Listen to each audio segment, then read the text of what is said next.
bienvenidos a la clase de Geología Histórica del Dr. Dante Morán. Hoy hablaremos del impacto de Chicxulub y la extinción del Cretácico terciario. Este evento que es de gran importancia para todas aquellas personas que se encuentran involucradas en las geociencias, y especialmente para nosotros que residimos en México, dada a la cercanía que tenemos con el evento regionalmente, claro, el impacto que se desarrolla aquí en nuestro país, y además también en parte de la comunidad científica, por la generación de discusiones a lo largo del planteamiento de esta hipótesis. Y esta hipótesis fue originalmente planteada por Luis y Walter Álvarez, que se encuentran en esta imagen de la izquierda. Del lado izquierdo de la imagen tenemos a Luis Álvarez, él fue un físico de radiaciones, y del lado derecho tenemos a Walter Álvarez. Él es un geólogo y geofísico que ha trabajado en diversas áreas de las geociencias y ha destacado principalmente por su trabajo y los aportes en paleomagnetismo. Pero no ha sido su único aporte, y no solamente no es por menos los menos importantes, pero además tenemos también su aporte al estudio del límite Cretácico terciario. En esa imagen se encuentran los Apenines de Urania tocando el límite Cretácico terciario, y él durante una de sus expediciones revisó la concentración de platinoides dentro de las arcillas del límite. Él comenta estos resultados con su padre y al ver que había una cierta anomalía en la concentración, hacen una pequeña discusión y proponen un posible origen extraterrestre. Y es por ello que en 1980, junto con el trabajo de Frank Azar y Helen V. Mitchell, dos químicos importantes para el desarrollo de experimentos que entiendan esta relación de la concentración de platinoides, publican en la revista Science el artículo Causa extraterrestre para la extinción del Cretácico terciario.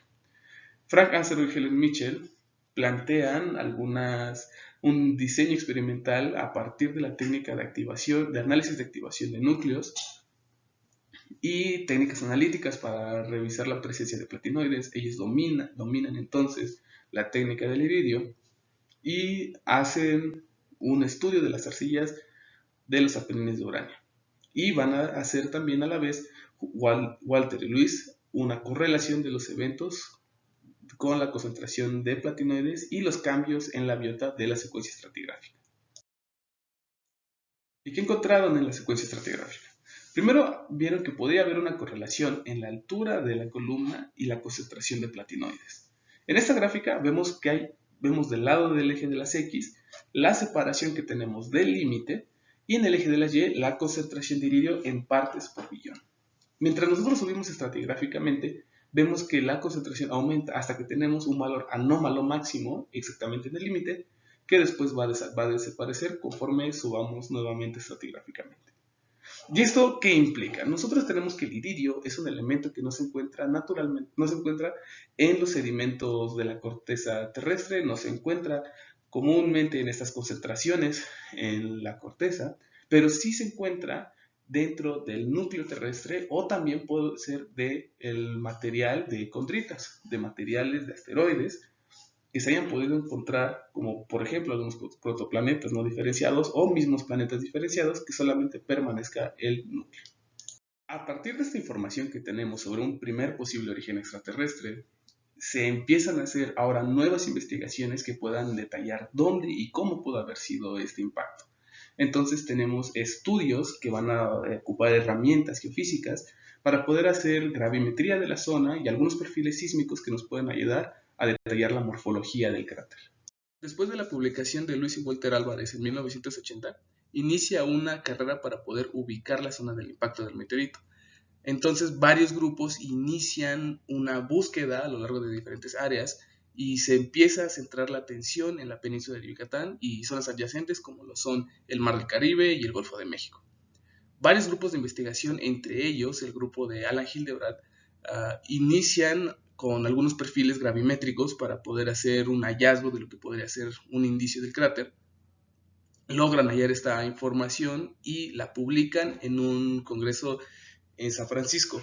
Por otra parte, hay otro grupo de investigación dirigido por trabajadores de Pemex, en este caso es Antonio Camargo y Jacobsen. Ellos dos, a partir de los perfiles gravimétricos que se tienen para hacer la exploración petrolera en la zona, hallan una morfología interesante. Ellos no sabían qué era, pero podría haber sugerido entonces, dada a estas discusiones que había, que podrían haber encontrado el cráter del impacto del meteorito. Entonces, este trabajo se publica en Houston en un congreso de petroleros y es ahí donde, gracias a la vinculación que existió por un periodista que estaba buscando notas que pudieran hacer noticias nuevas sobre el ambiente científico, vincula estos dos trabajos, vincula estos dos grupos de investigación y publican en la revista Geology en 1991 este Special Report con con la primera información que detalla el cráter. En este artículo y los diseños experimentales que se postulan tratan de hacer un primer intento de datación y la estimación del tamaño del meteorito a partir de las dimensiones del cráter.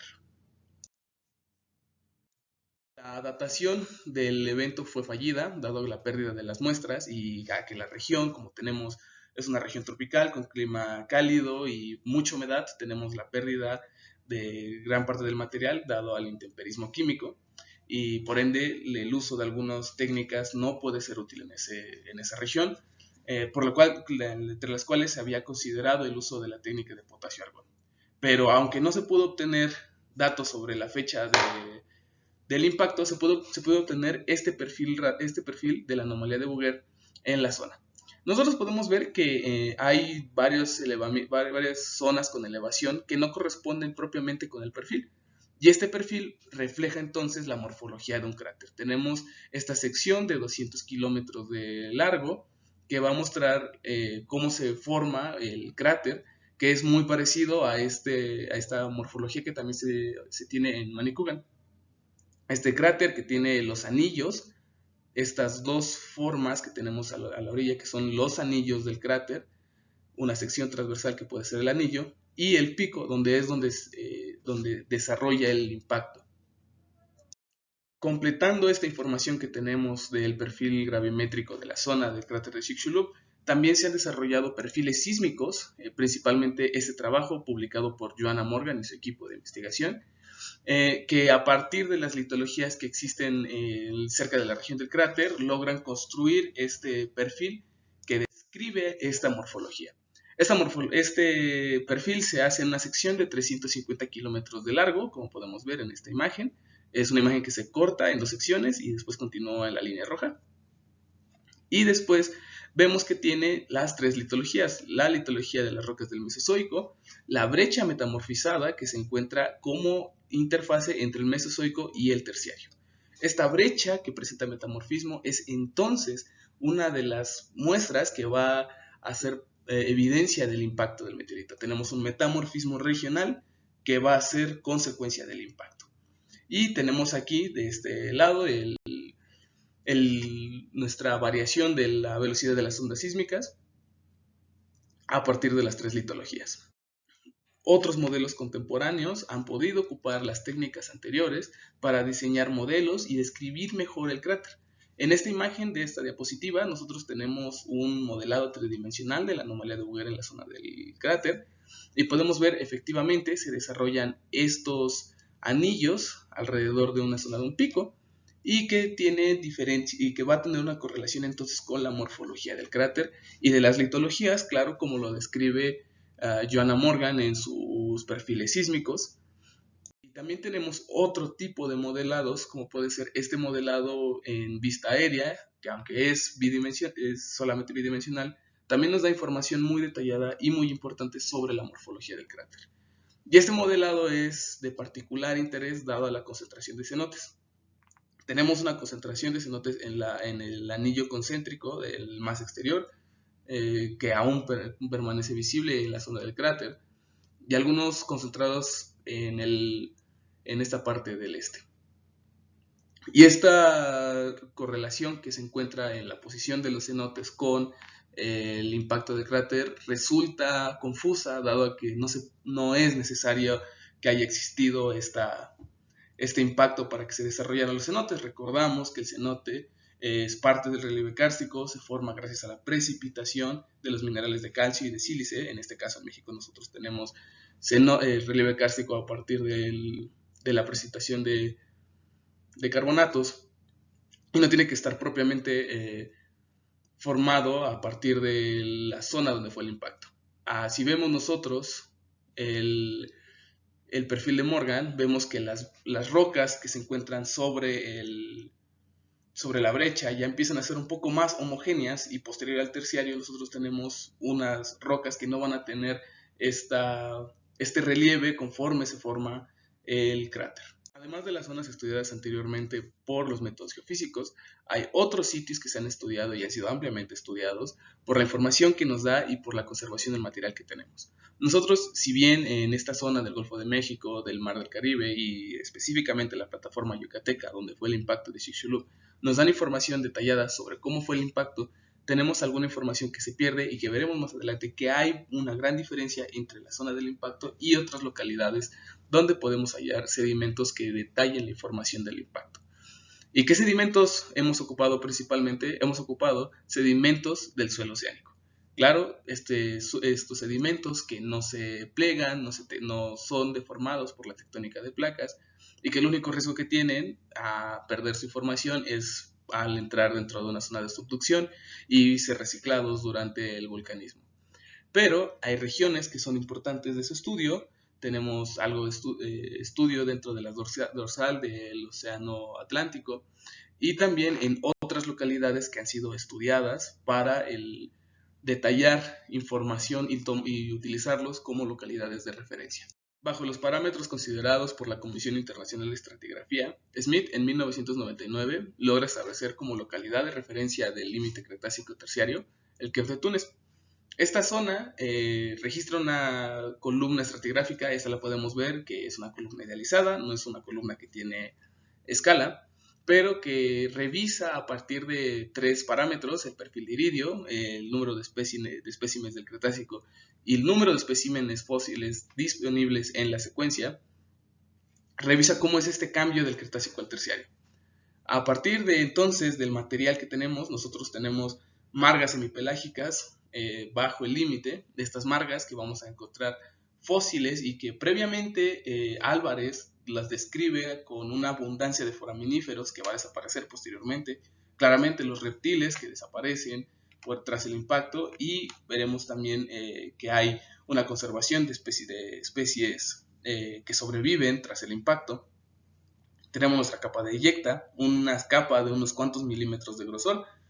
Esta eyecta que proviene del impacto del meteorito, que es parte del meteorito pulverizado que vemos de este lado, cómo se compara con la secuencia del Golfo de México. Después las arcillas del límite, estas arcillas donde se encuentra el perfil de iridio, las anomalías de la concentración, y que ahora sí volvemos a las margas semipelágicas. Nuevamente con algunos fósiles, se ha considerado que puede tener fósiles retrabajados, pero aún así refleja el número de especies que se pierden y el número de especímenes también que se pierden posteriores al impacto. Y en cuanto a los parámetros, tenemos el perfil de iridio. En el perfil de iridio vemos, a partir de un análisis cualitativo, claro, no tenemos nuestra escala como vemos en la gráfica anterior de la segunda diapositiva, tenemos nuestra anomalía máxima, tenemos nuestro pico de concentración de iridio que baja al subir estratigráficamente en las arcillas. La concentración del iridio en las arcillas es mínima, y después volvemos a la concentración que deberíamos de tener en la superficie, en los sedimentos de la corteza terrestre.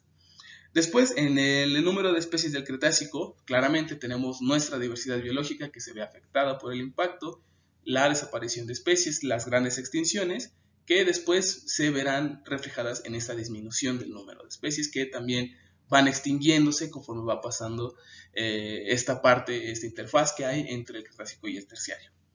Y ahora la parte de los fósiles. Nuestro registro fósil, que tiene un gran número de especímenes disponibles dentro del registro, se encuentra el límite, cruzamos el límite y se ve gravemente disminuido el número de especímenes del registro fósil dentro de nuestra secuencia estratigráfica. Y como mencioné anteriormente, el Kef de Túnez funciona como una localidad de referencia, pero en el lado del Golfo de México tenemos una secuencia estratigráfica diferente. Del lado del Golfo de México tenemos, si bien nuestras margas semipelágicas, tenemos, a diferencia del Kef de Túnez, que es una capa de eyecta delgada, una capa de eyecta grueso. Esta capa de eyecta grueso va a tener un material de depósito de bunte. El depósito de bunte es el material fragmentado gracias al impacto del meteorito y, claro, partes del meteorito que se van a ver destruidas y compactadas dentro de este material de eyecta. Algunos depósitos de tsunami, claro, tenemos el impacto del meteorito, la activación de algunas fallas, la transmisión de ondas sísmicas, la formación de tsunamis y también mismas desarrolladas por el impacto del meteorito sobre el agua.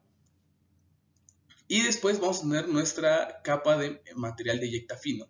Este material de eyecta fino se debe a la pulverización del meteorito. El meteorito choca contra la Tierra y después de haber sido completamente destruido, el material más fino, que es el que va a contener nuestro perfil de iridio, que va a contener esta concentración de platinoides, es la que se va a reflejar en la capa de eyecta que se encuentra bajo las arcillas de límite sobre todo el mundo. Y volvemos nuevamente a nuestras arcillas de límite y las margas semipelágicas. Y de la misma forma que tenemos en esta localidad del Kef de Túnez, se refleja este comportamiento del perfil de iridio, solamente que a diferencia de que este es la capa de eyecta, que debería de ser análoga a la capa de eyecta grueso con la capa de eyecta delgado, nosotros, como mencioné anteriormente, el eyecta fino es este material que va a poder guardar los platinoides que van a mostrar la anomalía. Y el mismo caso con la disponibilidad de especímenes en el registro fósil. Tenemos un gran número de especies que se va a ver gravemente reducido hasta cruzar el límite y tenemos esta disminución de especies disponibles. Con el estudio por una parte de la localidad de referencia, podemos ahora también viajar a México y hacer una revisión de qué es lo que pasa y por qué este evento se vuelve tan destructivo y una de las grandes crisis que tenemos en la historia geológica. Primero, en este mapa vemos que hay una división. Por una parte son las regiones fisiográficas, no se encuentran todas claramente, pero tenemos tres de las más importantes. Tenemos de este lado la Sierra Madre Occidental, la llanura costera y la plataforma yucateca. Esta plataforma es importante porque se encuentra dentro de un mar somero.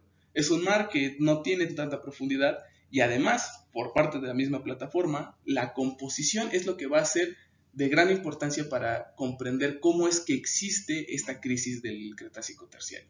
El impacto es importante que se revise dónde fue la zona, porque tenemos el factor azar, que es lo que nos va a dar la destructividad del evento. Si hubiéramos tenido el impacto en diferentes zonas, el impacto en el mar, el impacto en la Sierra Madre, el impacto en la llanura, hubiéramos tenido otro tipo de eventos. Claramente sí, una crisis, los impactos de meteoritos específicamente de este tamaño y con estas concentraciones de estos elementos, pudieron haber sido muy catastróficos, pero no tan catastróficos como lo fue el impacto en una plataforma calcárea. En este mapa podemos ver otra reconstrucción de la plataforma, y es que se insiste en que la plataforma es un factor muy influyente. Por una parte tenemos la concentración de elementos como el azufre, el carbono, el calcio, y que tras el impacto y algunas reacciones de termólisis va a poder liberarlos en forma de algunos compuestos que van a ser emitidos hacia toda la atmósfera. Y esta química atmosférica nueva ahora tendrá la influencia de gases de efecto invernadero. Tenemos sulfatos, tenemos dióxido de carbono, monóxido de carbono, partículas sólidas que van a ser influyentes en la creación de un nuevo calentamiento global, de nuevos procesos superficiales que se van a ver afectados claramente por el cambio climático. ¿Cómo fue el impacto? Como mencioné anteriormente, la plataforma yucateca tuvo gran influencia en la formación de las condiciones que se desencadenaron tras el impacto del meteorito. Esta imagen representa una recreación de cómo fue el evento, pero el evento en sí es importante porque desarrolla varios eventos más. Son eventos concatenados que van a desarrollar las condiciones para el cambio climático y entonces va a afectar a la biota en general y vamos a tener nuestro registro estratigráfico como lo conocemos ahora. Por una parte, el impacto del asteroide va a tener corrientes de ondas sísmicas. Veremos más adelante esto cómo ha influido en el desarrollo de los terrenos en Yucatán y toda la península de Yucatán, el Golfo de México. Tenemos también el material eyectado que va a desencadenar otro tipo de eventos, esencialmente climáticos, y también la formación de tsunamis. Claramente nosotros nos encontramos en una plataforma continental con un mar somero, vamos a tener también esta interacción entre el mar y el asteroide gracias al impacto. Esta recreación es de parte de un libro que se llama El asteroide de la muerte. Es una caricatura que simplemente representa cómo pudo haber sido el impacto. Tenemos la caída, el impacto ahora ya meteorito y la formación del cráter. Pero ¿qué tenemos? Vamos a tener después del cráter, vamos a tener el cambio climático que se forma. Se ha considerado que conforme iba cayendo este material, iba quemando la atmósfera. O sea, justo antes del impacto ya había una alteración de la química atmosférica y empezaba este cambio climático.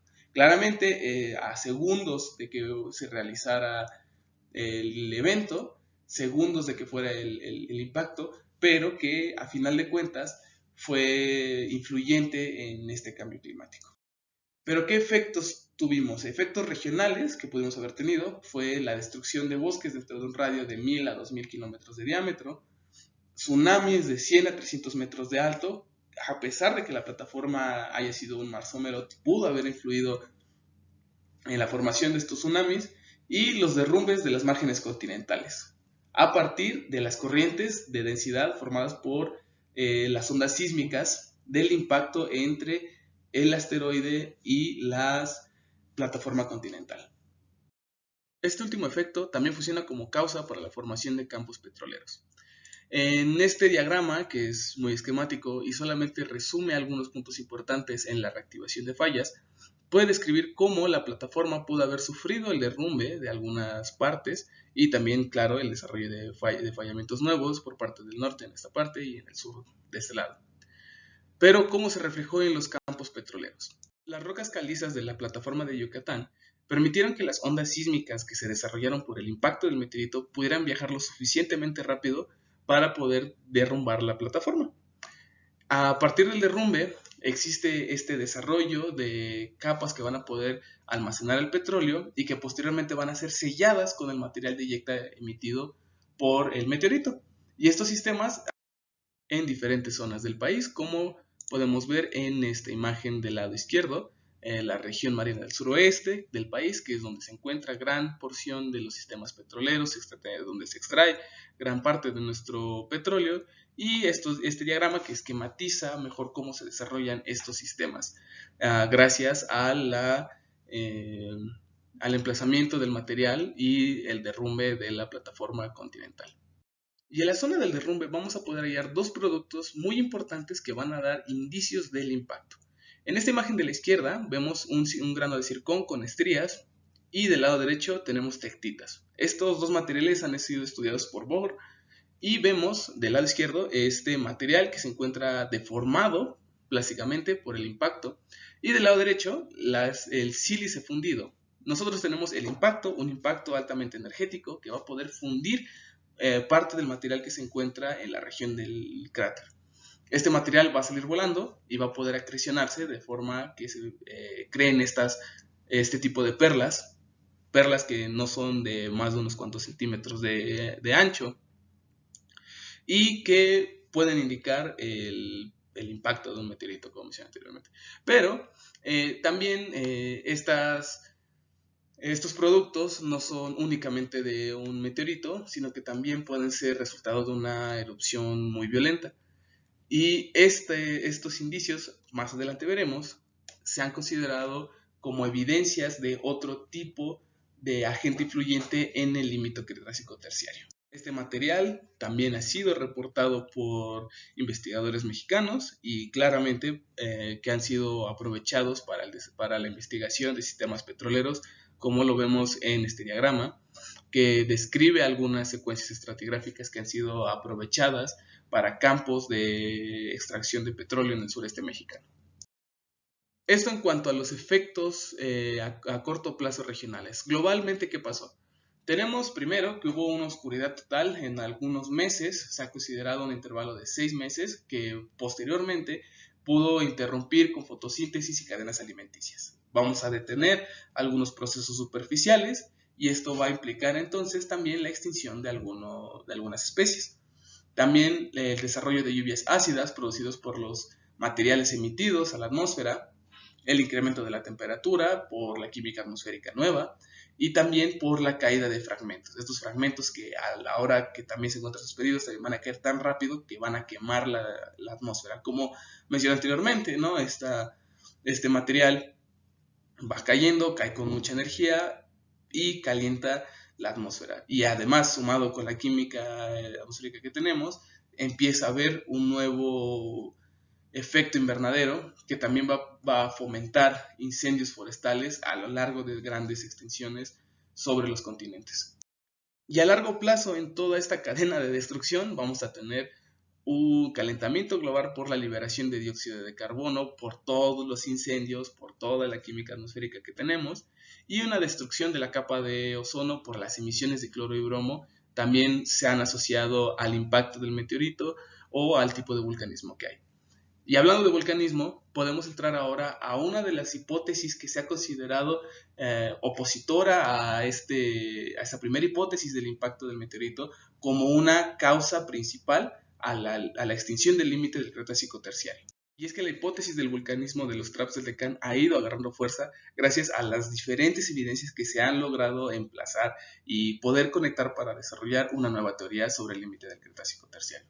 Por una parte, en los traps del Deccan tenemos que es una Large Igneous Province, es una provincia ígnea en la cual tenemos un vulcanismo silícico muy violento y que se ha considerado que si bien el impacto del meteorito pudo haber sido influyente en esta crisis, el vulcanismo de los traps del Deccan fue importante porque se desarrolló primeramente 300.000 años después del impacto, pero esto debido al impacto, a la formación de nuevas fallas, a la reactivación de conductos de magma y por consecuencia la emisión de vulcanismo, un vulcanismo muy violento que vamos a tener entonces que pudo haber emitido los productos a la atmósfera, los volátiles como el dióxido de carbono, como los sulfatos, como el agua, que van a poder desarrollar este efecto invernadero, y polvo y hollín que pudieron bloquear la luz solar, y entonces se cumple esta primera parte de los efectos inmediatos que hubo por el impacto del meteorito. Y además también es fuente de los productos del límite, la concentración de platinoides, este vulcanismo que es tan violento y que también puede concentrar estos elementos que geoquímicamente no encontraríamos en los sedimentos de la corteza. Y además las tectitas, los productos del vulcanismo también pudieron haber desarrollado este tipo de sílice acrecionado dado a las erupciones violentas y claro también los circones, los granos de circones estriados por la fuerza del vulcanismo que pudiera haber desarrollado durante este periodo. Esta hipótesis, si bien parece ser muy opositora y hay gran debate sobre cómo es que se puede considerar, es una hipótesis que tiene pocos contribuyentes, pero que es muy importante analizarla porque también puede aportar otra perspectiva sobre lo que sabemos del límite Cretácico terciario. Hay diferentes autores, pero principalmente MacLean ha podido aportar de diferentes formas a poder investigar más sobre el límite Cretácico terciario a partir de esta perspectiva del vulcanismo de los traps del Deccan. Ya sea que decidamos estudiar una u otra hipótesis, debemos de reconocer que hubo un impacto que pudo ser influyente en el límite del Cretácico terciario. Y también este cráter, que ampliamente ha sido estudiado de diferentes formas, se puede concluir que hay diferentes zonas y elementos del cráter que deben ser estudiados. Este diagrama muestra 4 regiones importantes del meteorito y que son ampliamente estudiadas para entender cómo fue el fenómeno. Nosotros primero tenemos la capa de material fundido, este material que se funde gracias al impacto, la liberación de energía y que va a poder generar el calor suficiente para derretir el material, el alzamiento central, que es este pico que se genera por el impacto, los anillos, estos anillos que forman un pico en una sección transversal, y las brechas de impacto. Las brechas de impacto tienen que ser muy importantes de identificar para diferenciarse de los depósitos de suevita. Los depósitos de suevita son materiales similares a las ignimbritas, similares a las tobas, que se forman por el material fundido fragmentado que se emite y algo de material fragmentado del mismo meteorito. Por otra parte, las brechas de impacto son brechas que se van a formar por la ruptura del material del meteorito y que van a poder ser dispersadas sobre toda una región y que van a formar este tipo de rocas clásticas que se forman con claramente fragmentos de diferentes, provenientes de diferentes fuentes, pero que no incluyen nada de material fundido. ¿Y por qué se estudian las suevitas? Porque las suevitas, los núcleos de suevita, nos van a poder detallar qué es lo que pasa en esta región. ¿Cómo hemos estudiado los depósitos de suevita que se encuentran dentro de la plataforma? Pues se ha hecho gracias a las perforaciones dentro de la misma plataforma de Yucatán. Y eso lo podemos ver en este mapa de la izquierda, que tiene algunos puntos que localizan pozos de la UNAM y de algunas minas. Los de la UNAM son los que empiezan con U, el U2, el U5 y el U7, el U6, y algunas minas que han podido extraer núcleos que puedan detallar la información de las suevitas del lugar. Pero hay un pozo que es de especial interés que podemos ver en esta imagen de la derecha. Ese es el pozo Yaxopoel y es un pozo que ha logrado excavar 1900 metros y ha logrado sacar núcleos completos que tienen esta forma. Estos núcleos, que son muy difíciles de obtener y muy caros de obtener, han podido detallar qué es lo que se encuentra y se ha reportado en diferentes artículos como este, que nos han dado información sobre el depósito. Y vemos que tenemos primero nuestras arcillas, nuestras dolomitas, margas semipelágicas, y que ahora sí tenemos nuestros depósitos de suevita que van a marcar el impacto del meteorito y especialmente esta formación de materiales que pudieran parecer piroclásticos, pero que no, efectivamente son suevitas, y se han analizado diferentes núcleos que permitan entender un poco más acerca del núcleo. Y además de los núcleos que se han hecho sobre tierra, también se han considerado otras expediciones, como la expedición 364, que busca obtener núcleos del suelo oceánico y poder investigar más a fondo sobre qué hay sobre los depósitos de suevita en el fondo oceánico. Muchas gracias por su atención y esto ha sido todo por esta clase.